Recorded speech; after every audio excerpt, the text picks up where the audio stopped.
నమస్కారం. నేను మీ సిరి. Welcome to నిన్ను కోరి. ఈరోజు కథ ప్రణేమ ప్రళేమ పార్ట్ 101. రచించిన వారు బృంద గారు. ఇక కథలోకి వెళ్తే మహిత్ కలిసి డిన్నర్ చేద్దామని అడగడంతో కాదనలేక మహిత్తో పాటు ఇంట్లోకి కదిలాడు అభి. సోఫాలో కూర్చున్న అభికి వాటర్ బాటిల్ అందించి టీవీ ఆన్ చేస్తూ, నువ్వు నెట్ఫ్లిక్స్ చూస్తుండు అభి, జస్ట్ 15 మినిట్స్లో స్టార్టర్స్ ప్రిపేర్ చేస్తాను అని అభికి రిమోట్ ఇచ్చాడు మహి. నువ్వు ప్రిపేర్ చేస్తున్నావా? రాధమ్మ లేదా? తనకి హెల్త్ బాలేక ఈరోజు రాలేదు. బిర్యానీ ముందే చేసేసా, ఇప్పుడు స్టార్టర్స్ చేస్తాను. ఈరోజు నా చేతి వంట టేస్ట్ చేయబోతున్నావు. డోంట్ వరీ, నేను తనకంటే బాగా చేస్తాను అని మహి నవ్వుకుంటూ కిచెన్లోకి వెళ్ళగా, నిజమా? నీకు వంట చేయడం వచ్చా? ఐఎమ్ సర్ప్రైజ్డ్ అని తన వెనుక వెళ్ళి కిచెన్ ప్లాట్ఫామ్పై కూర్చున్నాడు అభి. మహి స్టవ్ ఆన్ చేసి కడాయిలో ఆయిల్ పోస్తూ, పరిస్థితులు అన్నీ నేర్పిస్తాయి అభి. స్కూల్లో ఉన్నప్పటి నుండే వంటలు చేయడం నేర్చుకున్నాను. మమ్మీ జాబ్కి వెళ్ళేది కదా, ఇంట్లో అన్ని పనులు చేసుకుని జాబ్కి వెళ్ళి మళ్ళీ వచ్చాక వంట చేయడం తనకి కష్టంగా ఉండేది. తన కష్టం తగ్గించడానికి వంట నేర్చుకున్నాను. చిన్నగా నవ్వుతూ చెప్తున్నా ఆ నవ్వు దాచేసిన బాధ అతని కళ్ళలో కన్నీటి చెమ్మగా కనిపిస్తుంటే అవి బాధగా చూస్తూ ఉండిపోయాడు. ఫ్రిడ్జ్ ఓపెన్ చేసి చిల్లీ చికెన్ లాలీపాప్స్ చేయడానికి ముందుగా మ్యారినేట్ చేసి పెట్టుకున్న బౌల్స్ తీసి ఒక బర్నర్పై చిల్లీ చికెన్, మరో బర్నర్పై చికెన్ లాలీపాప్స్ ఒకేసారి ప్రిపేర్ చేస్తుంటే అభి ఆశ్చర్యంగా చూస్తూ, ఎక్స్పీరియన్స్డ్ చెఫ్ లాగా చేస్తున్నావు Mahi, I can't believe it అన్నాడు. మహి చిన్నగా స్మైల్ ఇచ్చాడు. చెప్పినట్టుగానే 15 నిమిషాల్లో ఫాస్ట్గా ప్రిపేర్ చేసి వేడివేడి చిల్లీ చికెన్ లాలీపాప్స్ 2 ప్లేట్లలో పెట్టి ఆనియన్ లెమన్తో గార్నిష్ చేసి అభి ముందు పెట్టాడు. అభి వెంటనే పీస్ తీసుకుని టేస్ట్ చేసి, వావ్ సూపర్, రియల్లీ అమేజింగ్ మెచ్చుకోలుగా అన్నాడు. థ్యాంక్ యూ, పద లెట్స్ హ్యావ్ ఎ డ్రింక్ అని మహి ప్లేట్స్ తీసుకుని ముందు నడుస్తుంటే అతన్ని ఫాలో అవుతూ, నిన్ను పెళ్లి చేసుకునే అమ్మాయి ఎవరో కానీ లక్కీ అన్నాడు అభి. అతని మాటలకు మహి చిన్నగా నవ్వి ఊరుకోగా బాటిల్స్ టేబుల్పై పెడుతున్న అతన్ని తీక్షణంగా చూస్తూ, అవును మహిత్, నువ్వు పెళ్ళెప్పుడు చేసుకుంటున్నావు అని అడిగాడు. పెళ్ళా అని విరక్తిగా ఒక స్మైల్ ఇచ్చి, నా లైఫ్ అనే బుక్లో ఆ చాప్టర్కి చోట్లేదు అభి. 2 గ్లాసుల్లో డ్రింక్ కొంపి ఒక గ్లాస్ అభి చేతికి అందించాడు. అభి చీర్స్ కొట్టి డ్రింక్ సిప్ చేసి, ఎందుకు లేదు అని సందేహంగా చూస్తూ అడిగాడు. పర్టికులర్ రీజన్ అంటూ ఏం లేదవి. నాకు తారసపడిన అమ్మాయిలను బట్టి, పరిస్థితులను బట్టి నా మైండ్లో అలా ఫిక్స్ అయిపోయింది. Mom life, friends love failures, నా మనీ చూసి అందంతో పడేయాలని ట్రై చేసే అమ్మాయిలు, ఇలా చాలా ఉన్నాయి. అందుకే ఈ హెడేక్స్ మనకొద్దు అనుకున్నాను. సింగిల్ లైఫ్ బెస్ట్ లైఫ్ అన్నాడు చిన్నగా నవ్వుతూ. లేదు మహీద్, మనకంటూ ఒక తోడు ఖచ్చితంగా ఉండాలి. మన బాధను, సంతోషాన్ని, కష్టాన్ని అన్నింటినీ పంచుకోవడానికి నా అనుకునే వ్యక్తి లేకపోతే లైఫ్ అంతా శూన్యంగా ఉంటుంది మహీద్. ఆ వ్యక్తి మన లైఫ్ పార్ట్నర్ మాత్రమే. తన ప్లేస్ని ఎవరూ రీప్లేస్ చేయలేరు. ఆఫీస్కి వెళ్తుంటే నీకు అన్నీ అరేంజ్ చేసి నవ్వుతూ పంపిస్తుంది. అలసిపోయి ఇంటికి వస్తే తన ప్రేమతో సేద తీరుస్తుంది. నువ్వు బాధలో ఉంటే ఓదారుస్తుంది. కష్టంలో, నష్టంలో కుంగిపోనివ్వకుండా ధైర్యం చెప్తుంది. నువ్వు నవ్వితే నవ్వుతుంది, ఏడిస్తే ఏడుస్తుంది, ప్రేమిస్తే తిరిగి ప్రేమిస్తుంది. ఒక రైట్ లైఫ్ పార్ట్నర్ మనకి తోడుగా ఉంటే జీవితం చాలా కలర్ఫుల్గా, ఎగ్జైటింగ్గా, అందంగా, అద్భుతంగా ఉంటుంది మహిత్. అభి చెప్తూ ఉంటే ఏదో మంత్రం వేసినట్టు రెప్ప వేయకుండా అభిని చూస్తూ శ్రద్ధగా వింటున్నాడు మహిత్. లైఫ్ పార్ట్నర్ తర్వాత మన లైఫ్ను మరింత కలర్ఫుల్గా మార్చేది కిడ్స్. వాళ్ళ బోసి నవ్వులు, బుజ్జి మాటలు వింటూ ఉంటే ఎంతటి స్ట్రెస్ అయినా ఇట్టే ఎగిరిపోతుంది. వాళ్ళని ప్యాంపర్ చేయడం, పెంచడం, సాధించిన విజయాలను చూసి గర్వపడడం, వాళ్ళ ప్రేమకు పొంగిపోవడం, వాళ్ళ పెళ్ళిళ్ళు చేసి మురిసిపోవడం, ఇలాంటి అందమైన అనుభూతులను ఎక్స్పీరియన్స్ చేయాలి. కష్టం, సుఖం, ప్రేమ, గొడవలు అన్నీ ఉంటాయి. ఎన్ని ఉన్నా మనకంటూ మన అనుకునే వ్యక్తులున్నారనే ధైర్యం ఉంటుంది. ఇవన్నీ ఏం ఎక్స్పీరియన్స్ చేయకుండానే లైఫ్ను లీడ్ చేయాలి అనుకుంటున్నావా అని కళ్ళెగరేసి అడిగాడు అభి. మహి దీర్ఘంగా ఒక శ్వాస తీసుకుని వదిలి, మై గాడ్ అభి, నువ్వు పెద్ద మాటల మాంత్రికుడివి. మాటలతోనే మాయ చేసేస్తున్నావు. కొన్ని నిమిషాలలో నేను కలలో కూడా ఊహించిన లోకంలోకి నన్ను తీసుకెళ్ళావు. తాగింది మొత్తం దెబ్బకు దిగేసింది అని మరోపే గడగడ తాగేసి, నువ్వు చెప్పిన మాటల్ని బట్టి ఒక్కటి మాత్రం క్లియర్గా అర్థమైందభి, మీ హస్బెండ్ వైఫ్ మధ్య అద్భుతమైన బాండింగ్ ఉందని హ్యాపీగా నవ్వుతూ అన్నాడు. అభి చిన్నగా స్మైల్ ఇచ్చి, తను నా లైఫ్లోకి అనుకోకుండా వచ్చింది. తన ప్రేమతో నన్ను మార్చేసింది. అలాగే నీ లైఫ్లో కూడా ఒక మంచి అమ్మాయి తప్పకుండా వస్తుంది. ఆ దేవుడు నీ కోసం ఎక్కడో ఒక దగ్గర పుట్టించే ఉంటాడు. తప్పకుండా నీకు ఎదురుపడుతుంది. బట్ నువ్వు సింగిల్ లైఫ్ బెస్ట్ అని కాకుండా మింగిల్ లైఫ్ బెస్ట్ అని మైండ్ చేంజ్ చేసుకుంటేనే తనని నువ్వు గుర్తించగలవు అన్నాడు అభి నవ్వుతూ. మహి అతని నవ్వుతో జత కలిపి కొన్ని క్షణాలు ఆగి, మేబీ నీలాగా చెప్పేవారు లేకనేమో నా మైండ్ ఇలా స్తబ్దుగా తయారైంది. మమ్మీ పెళ్లి పెళ్ళని వెంటపడుతుంది కానీ నేనే చేసుకోను అని చెప్పేశా అన్నాడు. నీ పెళ్లి చూడాలని తనకి ఆశగా ఉంటుంది కదా మహిత్. తను చివరి రోజుల్లో హ్యాపీగా ఉండాలని డాడ్ని దగ్గర చేయడానికి చాలా తాపత్రయపడ్డావు. మరి ప్రాణంగా పెంచిన ఒక్కగానొక్క కొడుకు పెళ్లి చేయలేదని తనకి ఎంత బాధగా ఉంటుంది. తన తదనంతరం నువ్వు ఒంటరిగా మిగిలిపోతావని బెంగుంటుంది కదా. అభి మాటలకు మహి మౌనంగా ఉండిపోయాడు. తన వైపు కొన్ని క్షణాలు చూసి, థింక్ అబౌట్ ఇట్ మహిత్. అన్నీ ఆలోచించి నీ మనసు మార్చుకుంటావని ఆశిస్తున్నాను అన్నాడు. మహి ఆలోచిస్తూ తల ఆడించాడు. సరదా కబుర్లతో డ్రింక్ ఫినిష్ చేసి డిన్నర్ చేసేశారు. Thanks for the treat Mahith. నువ్వు చేసిన వెరైటీస్ నాకు చాలా బాగా నచ్చాయి అని మహిని హత్తుకున్నాడు. Thank you so much Abhi for everything అని సంతోషంగా తిరిగి హత్తుకున్నాడు మహి. నాకెందుకులే అనుకోకుండా అభి అతని గురించి ఆలోచించడం మహి మనసుకు ఎంతో ఆనందాన్ని ఇచ్చింది. బాయ్ అంటూ అభి కిందకి నడవగా తనతో పాటు కిందకి వెళ్ళి అతన్ని పంపించి ప్రశాంతమైన నవ్వుతో లోపలికి వెళ్ళాడు మహిత్. డ్రైవర్ వెళ్ళి అరగంట దాటింది, ఇంకా రారేంటి? గుమ్మంలోనే అటు ఇటు తిరుగుతూ మాటిమాటికి తొంగి చూస్తూ ఉంది వాణి. కాసేపటికి కార్ సౌండ్ వినిపించగానే వెలిగిపోతున్న మొహంతో బయటికి పరిగెత్తింది. మహీంద్ర కార్ దిగి వస్తుంటే అతన్ని చిరునవ్వుతో అపురూపంగా చూస్తూ, ప్రయాణం బాగా జరిగిందా అని అడిగింది. బాగా జరిగింది అంటూ ఆమెతో పాటు లోపలికి నడిచాడు.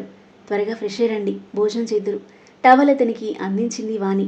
అలాగే అని మహేంద్ర ఫ్రెష్ అయ్యాగా అతనికి వడ్డించి తను ప్లేట్లో పెట్టుకుంటూ ఉంటే తన చేయి పట్టి ఆపాడు మహేంద్ర. వాణి క్వశ్చన్ మార్క్ ఫేస్తో చూస్తుంటే ముద్ద కలిపి ఆమె నోటి ముందు పెట్టాడు. వాణి మురిసిపోతూ సంతోషంగా తినేసింది.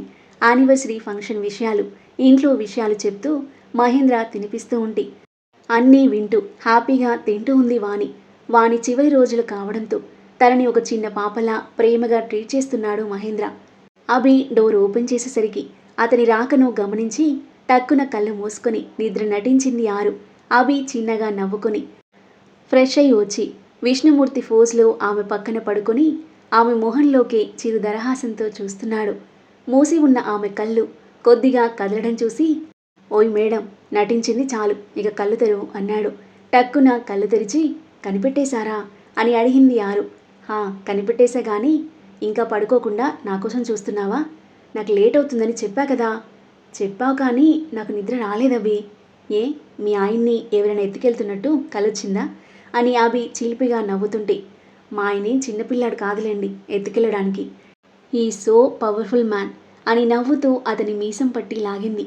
మరెందుకు శ్రీమతి గారు నీకు నా మీద బెంగ? నిద్ర మానుకుని మరీ ఎదురు చూస్తున్నావు. ఆమె పక్కన చేరి దగ్గరికి తీసుకున్నాడు. అదంతే అభి, నీకోసం ఎదురు చూడడంలో ఉండే హ్యాపీనెస్సే వేరు. నిన్ను కల్లారా చూసి నిద్రపోవడంలో ఉండే హాయే వేరు.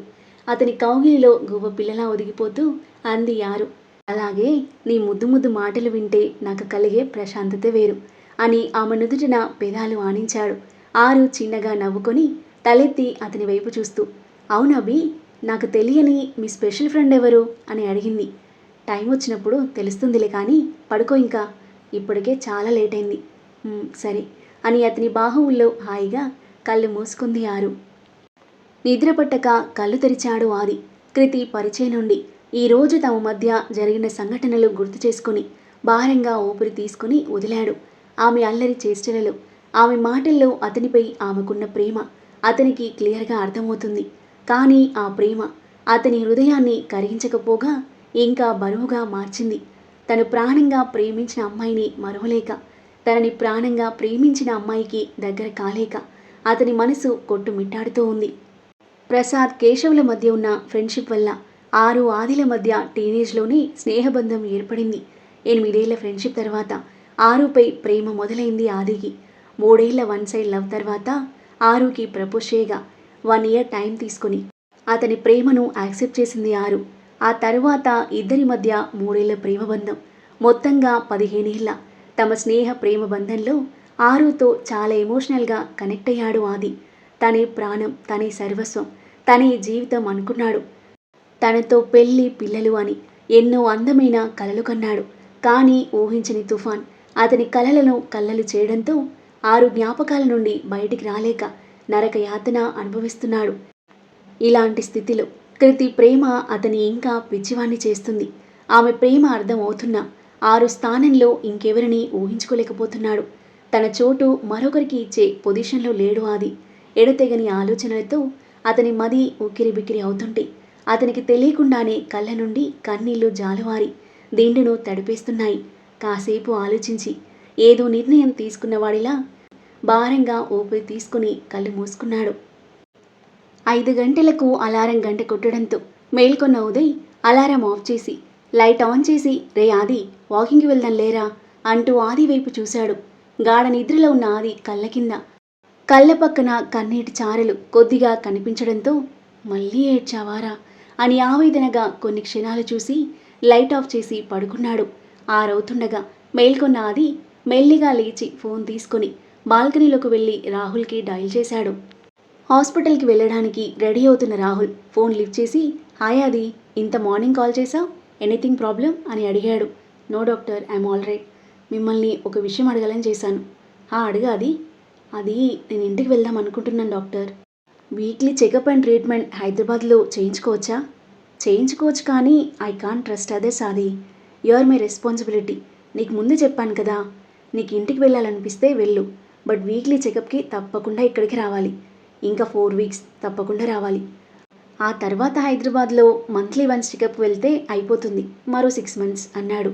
ఇంటికి వెళ్ళి మళ్ళీ చెకప్కి వస్తే అమ్మ వాళ్ళకి తెలిసే ఛాన్స్ ఉంది, వాళ్ళకి తెలిస్తే చాలా బాధపడతారు అని ఆది ఆలోచించి, సరే డాక్టర్, 4 వీక్స్ కంప్లీట్ అయ్యే వరకు ఇక్కడే ఉంటాను అని చెప్పాడు. ఓకే ఆది, యాజ్ యూ విష్. హెల్త్ అంతా ఓకేనా? మళ్ళీ ఏమైనా స్ట్రెస్ తీసుకుంటున్నావా? లేదు డాక్టర్ అన్నాడు. That's good, see you in the hospital, bye అని రాహుల్ ఫోన్ పెట్టేసి వెనక్కి తిరిగిన ఆదికి తనని కనుబొమ్మలు ముడివేసి చూస్తూ కనిపించాడు ఉదయ్. పొద్దున్నే డాక్టర్కి ఫోన్ చేసి ఏం మాట్లాడవరా అని అడిగాడు. నథింగ్ రా, క్యాజువల్గా కాల్ చేశా అని ఉదయ్ పిలుస్తున్నా వినకుండా వాష్రూమ్కి వెళ్ళాడు ఆది. వీడి మైండ్లో ఏం రన్ అవుతుంది, ఎందుకు ఇలా బిహేవ్ చేస్తున్నాడు అని ఆలోచిస్తూ బాల్కనీలో చైర్లో కూర్చున్నాడు ఉదయ్. టైం 10:30 అవుతుండగా ఫ్లాట్కి వచ్చింది కృతి. గుడ్ మార్నింగ్ కృతి, నేను షాప్కి వెళ్ళొస్తాను, ఆది బాల్కనీలో ఉన్నాడు, వెళ్ళు అని చెప్పి ఉదయ్ హడావిడిగా బయటికి వెళ్ళగా ఎలాంటి మూడ్లో ఉన్నాడో ఏంటో అని మెల్లిగా బాల్కనీలోకి వెళ్ళింది. ఆమెను గమనించి అక్కడి నుండి లోపలికొచ్చి చైర్లో కూర్చున్నాడు ఆది. కృతి సైలెంట్గా అతను లేచిన చైర్లో కూర్చుంది. ఎలా మాట్లాడించాలి అని ఆలోచించి ఏదో ఐడియా తట్టి మెల్లిగా బాల్కనీ గోడెక్కింది. తనను ఒక గంట గమనిస్తూనే ఉన్న ఆది ఏం చేస్తుంది పిచ్చిది అని మనసులో తిట్టుకుంటూ చూస్తుంటే బాల్కనీ రైలింగ్ పట్టుకొని ఆ సన్నని గోడ మీద మెల్లిగా అడుగులు వేస్తుంది. ఆది కొన్ని క్షణాలు చూసి, ఏ కోతి, వచ్చి రాగానే మొదలుపెట్టావా, కిందకు దిగు అన్నాడు. అమ్మయ్య, మాట్లాడేశారా, థ్యాంక్ యూ, దిగేస్తున్నా అని చెప్పి కావాలని కొద్దిగా వెనక్కి వంగి, సార్ దిగడానికి రావట్లేదు, పడిపోతున్నా అని బ్యాలెన్స్ తప్పినట్టు యాక్ట్ చేయడంతో నిజంగా పడిపోతుందేమో అనుకుని ఫాస్ట్గా పరిగెత్తుకుంటూ వచ్చాడు ఆది. అతన్ని చూసి కృతి రైలింగ్ వదిలేసి వెనక్కి ఫ్రీగా పడిపోగా అప్పటికి అక్కడికి చేరుకున్న ఆది ఆమె పడిపోకుండా చేతుల్లో ఒడిసి పట్టుకున్నాడు. ఆ తరువాత ఏం జరగబోతుంది? కృతి ప్రేమకు ఆది మనసు కరుగుతుందా? తన విషయంలో ఎలాంటి నిర్ణయం తీసుకోబోతున్నాడు? మహి లైఫ్లోకి ఎలాంటి అమ్మాయి ఎంట్రీ ఇవ్వబోతుంది? అభి ఫ్యామిలీలో ఎలాంటి సన్నివేశాలు చోటు చేసుకోబోతున్నాయి? అద్భుతమైన కథనంతో ఊహించిన ట్విస్ట్లతో ఇంట్రెస్టింగ్గా సాగే ఈ కథ యొక్క నెక్స్ట్ ఎపిసోడ్ కోసం మన నెక్స్ట్ వీడియో చూడండి. కథ నచ్చితే లైక్ చేసి కామెంట్ చేయండి. మరిన్ని ఇలాంటి ఇంట్రెస్టింగ్ స్టోరీస్ కోసం మన ఛానల్ని సబ్స్క్రైబ్ చేయండి. Thank you for listening.